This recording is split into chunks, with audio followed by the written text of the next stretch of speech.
Fala, galera! A gente tá muito animado hoje porque é o nosso primeiro episódio do Podcólogas. Então, eu sou a Karina Pirró, sou psicóloga e neurocientista e a minha super amiga e parceira de trabalho. Oi, pessoal. Uma alegria estar aqui com vocês nesse nosso projeto que a gente está, assim, extremamente feliz e animada. É uma realização mesmo. Eu sou a Nathalie Gudaiol, eu sou neuropsicóloga e atualmente estou me graduando em neuropsicologia também. Eba, que delícia! E aí, a ideia é que vocês tenham conosco encontros bem leves, divertidos, com muita informação, para vocês aprenderem sobre comportamento, tirarem as dúvidas sobre psicologia. Afinal, depois dessa pandemia, lotou nosso consultório, né, Nath? E a nossa ideia é da gente trazer a neuropsicologia de uma forma descomplicada. Então, nada de vocês, daqueles termos técnicos difíceis, a gente quer trazer a neuropsicologia para o dia a dia mesmo, para que vocês possam entender o quanto que essa ciência ela está presente no nosso cotidiano. É isso aí. E aí, hoje, como primeiro episódio, uma das primeiras perguntas que todo mundo nos faz é: quando procurar psicólogo? Quando procurar neuropsicólogo? Qual é a diferença? Então, hoje, nesse primeiro episódio, a gente vai tirar as dúvidas que aparecem constantemente no nosso consultório. Essa, inclusive, é uma pergunta que eu recebo muito. Todo mundo fala assim, eu não sei qual que é a diferença, eu não sei o que fazer, quando que eu devo ir no psicólogo, quando eu devo procurar um neuropsicólogo, você é neuropsicóloga? O que é isso? O que faz um neuropsicólogo? Então, vamos comentar um pouquinho disso? Vamos! E aí eu já posso contar um segredo para vocês, que aqui é o espaço do segredo também. Eu lembro que quando eu fiz psicologia, Nath, lá na faculdade eles falavam que a gente tinha que ir para terapia, né? Então, procurar um psicólogo. E aí, eu que já fazia psicologia pensava, nossa, mas eu não tenho problema, eu me sentia feliz, uma pessoa sempre otimista, o que eu ia fazer no psicólogo? E eles cobram tanto a gente de ir no psicólogo que no fim eu fui lá antes de me formar e foi uma bênção. E acho que hoje eu acredito muito mais na nossa profissão justamente por ter passado pelo processo. Então, no nosso consultório, na psicologia, vamos falar de psicologia, e aí a gente começa a falar de neuropsicologia depois. Perfeito. Na psicologia, o que a gente vê no nosso consultório? Pessoas procurando porque estão muito ansiosas. Então, os sentimentos que as pessoas não estão conseguindo lidar, pode ser muita tristeza também. Geralmente são os dois que aparecem, né? Ou a pessoa está muito triste, ou ela está muito ansiosa. Ou ela mudou um padrão que ela tinha. Então, nossa, eu conseguia fazer meu trabalho, eu estudava e agora eu estou sem vontade de fazer as coisas. Estou falando para vocês um pouco das queixas que vêm. Pessoas que estão com problemas, às vezes no relacionamento, não tá feliz ou no trabalho ou na relação, não sabe como resolver. Geralmente é um perfil que mais aparece. Dificilmente aparece coisas fora desse sentido. Tem também, como eu, que apareci lá e falei, ó, tô aqui porque falaram que eu tinha que estar aqui. Como se não fosse trabalhar um monte de coisa lá. Você lembra de mais alguma coisa que aparece constantemente? Bastante problema de relacionamento interpessoal. E eu recebo também bastante queixa com relação a trabalho. Então, muitas pessoas que não sabem se de repente estão ou não com uma síndrome de burnout, ou se é só estresse mesmo, isso também é bem comum. Eu acho que essas são as principais demandas, assim. Transtorno de aprendizagem também vem bastante. Na verdade, como eu atendo adulto, acaba não vindo tanto os transtornos de aprendizagem, né? Vem mais ansiedade e depressão. E aí a queixa geralmente são essas que a gente comentou. Tem mais alguma coisa que você lembra aí? Não, eu quase nunca atendi psicose, você já? A gente pode fazer um episódio para falar sobre isso. Eu não atendi psicose, mas eu atendi transtorno de personalidade, Perfeito. que também aparece. A gente tem uma média aí de transtorno de personalidade, 2% da população, então acaba vindo, né? Cada 100 pessoas, 2 têm um transtorno e estão com sofrimento, mas a gente fala disso num outro episódio. O que você acha? Combinado, vamos falar assim. E além dessas queixas que a Karina falou, a neuropsicologia, ela vai cuidar da parte emocional e da parte cognitiva. Então, quando a gente fala em neuropsicologia, quando buscar um neuropsicólogo? Quando você percebe que você está com alguma queixa com relação à sua cognição, ou seja, memória, atenção, velocidade de raciocínio, flexibilidade de raciocínio, ou seja, se você está perseverando no mesmo comportamento que não está te trazendo sucesso e você não consegue olhar uma outra forma de fazer aquilo. Então, sempre que você tem essas queixas cognitivas, ou quando você tem muitos sintomas emocionais e você não sabe direito o que está acontecendo, se é uma depressão, se na verdade é um transtorno de personalidade, então é recomendado que seja feita a avaliação neuropsicológica, porque com uma bateria de testes a gente vai conseguir avaliar tanto a parte cognitiva quanto a parte emocional. Então, a gente vai avaliar tudo por meio de testes validados cientificamente e aí você sai com um diagnóstico que vai te dar orientação, ou seja, um caminho adequado para seguir. A partir daqui, o que eu posso fazer? Eu tenho que ir para uma psicoterapia, eu busco um psiquiatra, eu tenho que ir até um neurologista, o que eu faço com isso aqui? Então, a neuropsicologia, ela gera muito direcionamento. Além disso, a gente pode trabalhar com reabilitação neuropsicológica, que significa que quando um paciente tem alguma questão, como um transtorno de aprendizagem, por exemplo, TDAH é um exemplo de transtorno de aprendizagem, a gente pode treinar as capacidades cognitivas desse paciente através de métodos, treinamentos cognitivos. E a gente pode reabilitar pacientes também que fizeram cirurgia, por exemplo.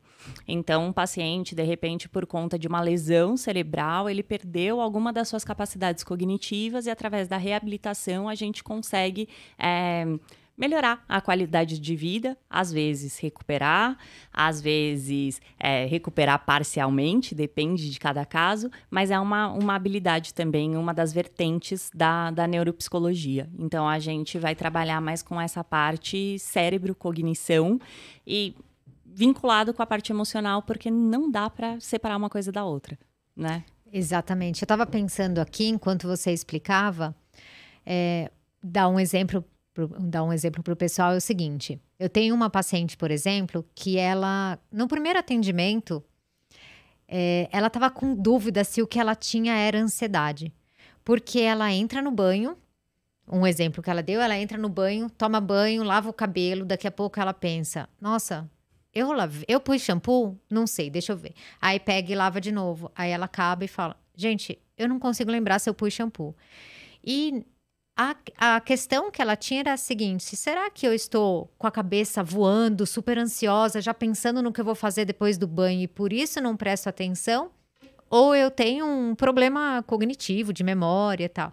Você acha que esse seria um caso para tirar dúvida no neuropsicólogo? Sim, é importante por quê? Porque com os testes neuropsicológicos a gente consegue ver como é que está essa memória de curto prazo e a gente consegue ver a memória operacional. Então, às vezes, ela está com uma questão relacionada à memória operacional. A nossa memória operacional é aquela memória que você recebe uma instrução, por exemplo. Você não precisa guardar aquilo, mas é importante que até que você execute a tarefa, você esteja com aquela instrução. Tipo, e depois, o telefone da pizzaria. Isso, ou tipo pagar um boleto bancário. Você memoriza ali os numerozinhos, aí você paga o boleto e depois acabou. Né? Então, se você toda hora tivesse que ficar voltando e, nossa, o que era mesmo que eu tinha memorizado? Isso faria com que você perdesse muito tempo. Mas é uma memória que não necessariamente se torna uma memória de curto prazo. Não é algo que você vai levar mais ali.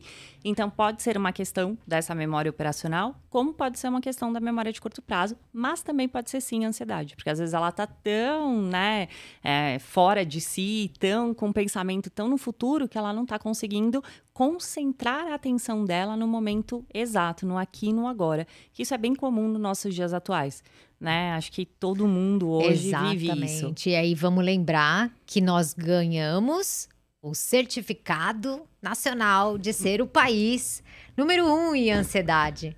Péssimo, né? O Brasil ser o país mais ansioso do mundo e somos o 5º mais depressivo. Então, o nosso trabalho de psicólogo e neuropsicólogo é sempre para tirar, né? Para encontrar o diagnóstico diferencial. Se você está sentindo esses sintomas, isso é uma ansiedade Ou quanto isso realmente é alguma... Como é que vocês chamam? Déficit cognitivo? Também, sem transtorno, né? Tem os déficits, tem algumas questões que são, por exemplo, rebaixamento cognitivo. Então, às vezes, também a gente tem algumas questões que estão relacionadas a um rebaixamento cognitivo. E aí, cada caso é um caso. Inclusive, você tocou num assunto que eu acho importantíssimo, que hoje em dia eu tenho visto muitos psicólogos falando que o diagnóstico não importa. Foi o tempo que isso importava, até porque a gente tem uma linha aí da psicologia que está trabalhando com o ser como único, né? Então, assim, o que importa é você acolher aquela demanda independente do que esteja, né, ali por trás e tudo mais. Eu concordo discordando disso, assim. Eu entendo que quando a gente está ali no consultório mesmo, na parte psicoterapêutica, no tratamento, é importante que você dê ouvido àquela demanda e que você esteja ali totalmente 100% e sem ficar pensando, mas esse cara é tal coisa, não... Isso num primeiro momento faz, e depois é a vida dele, a história dele, e aí tanto faz, né? Mas eu acho ainda que o diagnóstico é necessário para que a gente tenha esse direcionamento.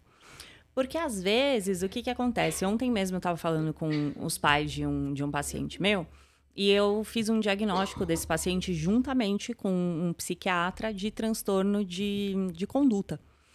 E aí eles estavam se queixando de uma situação específica, não sei o que tinha acontecido na casa. E eu falei assim, olha, vocês precisam entender que esse é o funcionamento dele.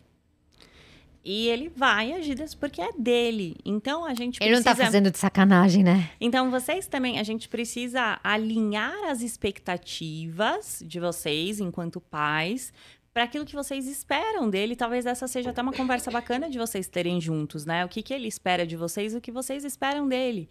E aí foi até legal que ela virou para mim e perguntou assim, e o que eu posso esperar dele? Eu falei, espere dele que ele vai ser uma pessoa que tem um poder de liderança absurdo. Se alguém passar mal, ele vai ser o primeiro a pegar, não vai ficar estressado, ele vai respirar, vai pegar, vai ligar para a ambulância, vai socorrer. É o jeito dele. Ele é assim, é da personalidade dele.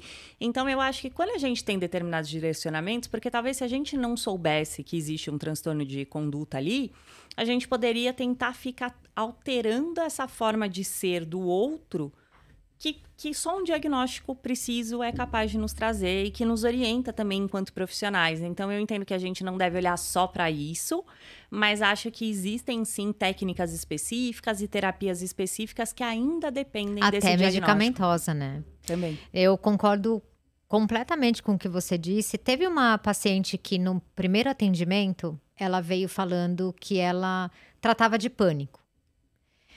E aí, ela sentou na minha frente no primeiro atendimento e ela já teve uma crise de pânico, tá? E aí, eu falei assim, esperei, né? E aí, eu perguntei, por que você teve essa crise? Ela poderia responder qualquer coisa, né? A primeira vez que eu tô te vendo, sei lá. E ela falou, porque você tá vestindo vermelho.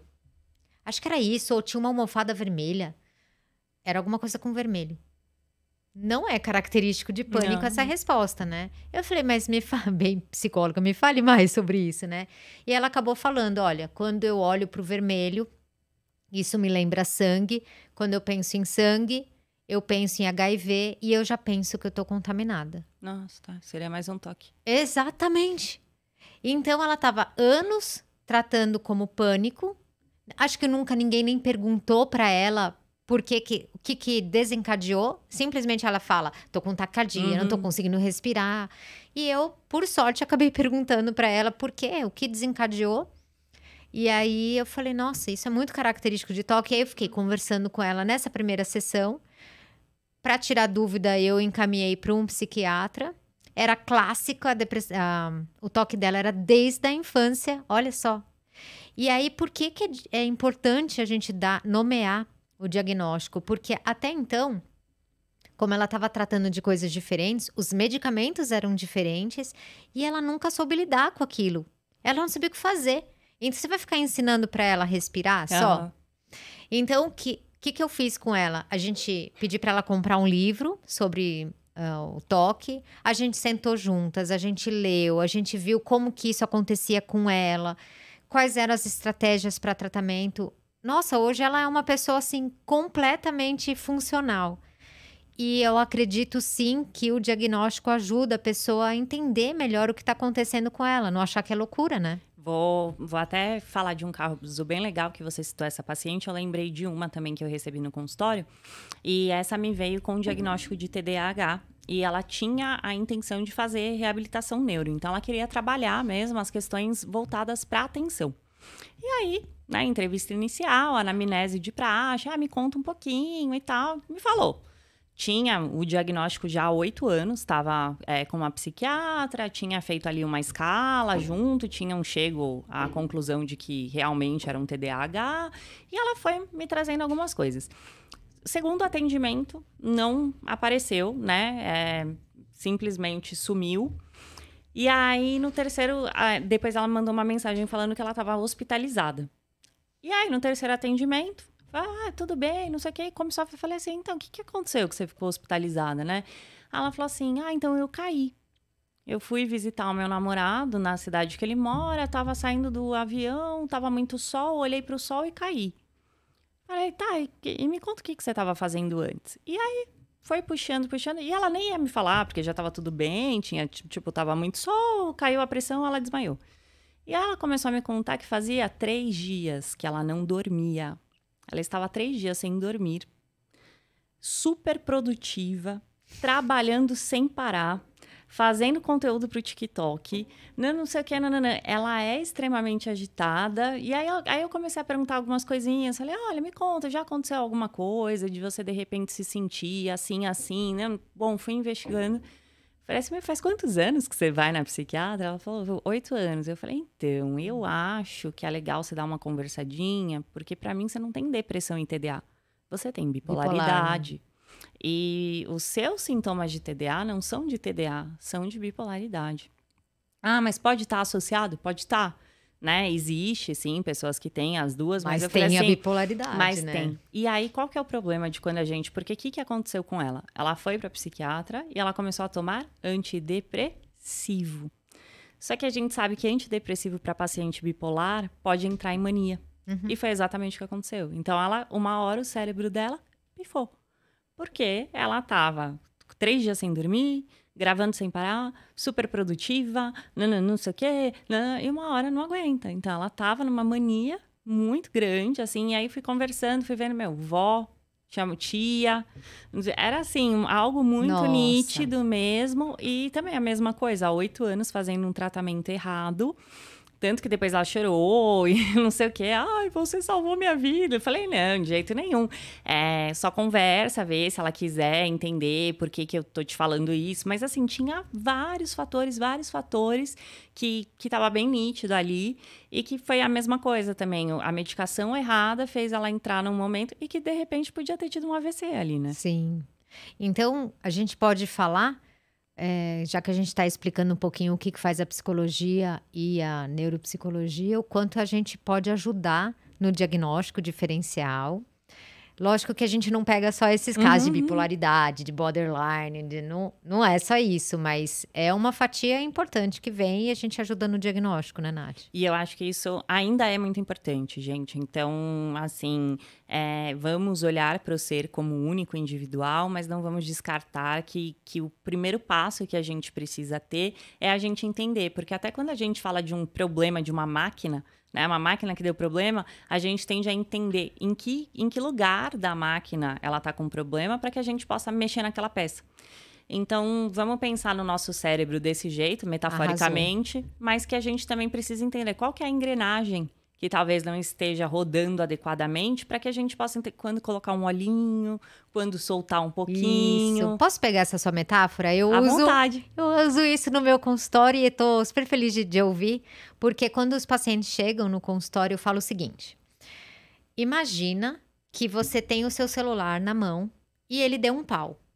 Quando o celular dá um pau, ou o computador dá um pau, geralmente a gente, né, dá um Ctrl Alt Del, ou se tá com o celular você tenta resetar, e é esperado que ele volte.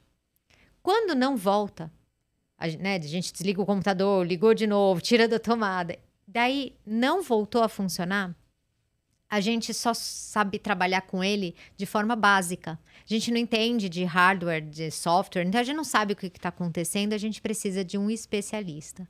E eu comparo na psicologia o nosso cérebro, eu vou usar cérebro, mas é a nossa mente, como esse computador. Então, no dia a dia, se você está tendo bons relacionamentos, você se relaciona com você mesmo bem, se as dificuldades da vida você tem uma estabilidade emocional para lidar, ótimo. Mas, se em algum momento você tem sentido dificuldade de lidar com seus pensamentos, se as suas emoções estão muito instáveis, se o computador sair da linha, é a hora que a gente precisa de um psicólogo. Então, eu uso exatamente essa metáfora para falar que nós somos o tal do especialista que ajuda você a entender a sua mente, que é o tal do autoconhecimento. Seria entender seus softwares, entender seu hardware, saber por que dormir é importante, o que na sua história de vida tem provocado esse tipo de pensamento, tem levado você a sofrer, como fazer para mudar, que aliás a gente é de uma linha teórica, um dia a gente fala sobre linha teórica aqui, mas a gente é de uma linha que a gente acredita não só de entender, mas a gente trabalha muito com a mudança. Perfeito. E esse é o espaço que a psicologia pode proporcionar. Caio, adorei as suas palavras, acho perfeito. E para a gente encerrar, então, deixando aqui o recado para o pessoal, quando procurar um psicólogo, sempre que você percebe que a sua qualidade de vida está prejudicada. Então, seja pelo motivo que for, porque você está tendo uma dificuldade de memória, porque de repente você não está conseguindo absorver um conteúdo que você deveria estar absorvendo numa graduação, num nível de escolaridade, enfim. Então, quando você percebe que os seus sintomas estão atrapalhando a ponto de prejudicar a sua qualidade de vida, se for questões emocionais, legal procurar um psicólogo, se forem questões cognitivas, um neuropsicólogo. Perfeito! Então é isso, né, galera? Obrigada para todo mundo que assistiu a gente até aqui. Um beijo e até a próxima. Deixem seus comentários que a gente vai atender e responder um por um. Beijo, galera!